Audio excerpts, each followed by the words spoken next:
طالبان کی ہٹ درمی اور پڑوسی ممالک کے ساتھ نامناسب رویے کی وجہ سے افغان مریض اب پاکستان میں دستیاب سستے اور معیاری علاج سے محروم ہو رہے ہیں، جس سے افغانستان میں انسانی بحران مزید گہرا ہو رہا ہے۔ قندھار کی رہائشی ملائکہ، جو آنتوں کے کینسر میں مبتلا تھی، کہتی ہیں کہ ان کے علاج پر پاکستان میں تقریباً 4 لاکھ روپے خرچ ہوئے، جبکہ یہی علاج افغانستان میں کم از کم 16 سے 20 لاکھ روپے تک پڑتا۔ موږ د هغوی د کندهار د ښار یو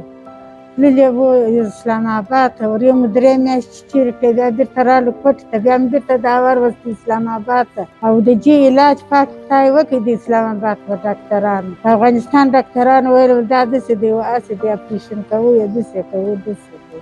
یا نه کېدی د کینسر علاج چېرې په افغانستان کې نه کېږي، ولکه د یوې خوا علاج کېږي، ونه دلته خود پر ارزانه ده۔ انہوں نے پاکستانی حکومت اور طبی عملے کا شکریہ ادا کرتے ہوئے کہا، پاکستان میں کم خرچ میں ان کا مؤثر علاج ممکن ہوا۔ ادھر گزشتہ 4 اشروں سے پاکستان میں مقیم علاء الدین اپنے خاندان کے ساتھ چمن ہولڈنگ کیمپ پہنچ گئے ہیں، جہاں سے وہ افغانستان چلے جائیں گے۔ وہ گردوں کی بیماری میں مبتلا ہیں۔ ان کا کہنا ہے کہ وہ اپنی زمینوں کے سلسلے میں ہلمند گئے تھے، جہاں علاج کرایا مگر کوئی افاقہ نہیں ہوا۔ ان کے مطابق ان کا ایک گھر ہلمند اور دوسرا پاکستان میں ہے، تاہم پاکستانی حکومت کی پالیسی کے باعث اب انہیں افغانستان جانا پڑ رہا ہے، جہاں علاج نہ صرف مہنگا ہے بلکہ غیر مؤثر بھی ہے۔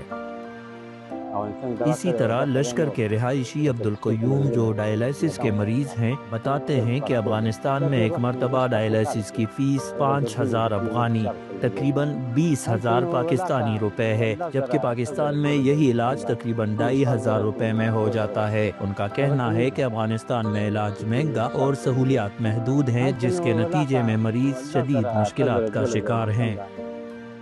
دوسری جانب ماہرین خبردار کر رہے ہیں کہ اگر افغان حکومت نے پاکستانی حکومت کے ساتھ تعلقات بہتر نہیں کیے اور پاکستانی حکومت کے تحفظات دور نہیں کیے تو ہزاروں افغان مریض زندگی بچانے والے علاج سے محروم ہو سکتے ہیں، جس کے انسانی نتائج نہایت سنگین ہوں گے۔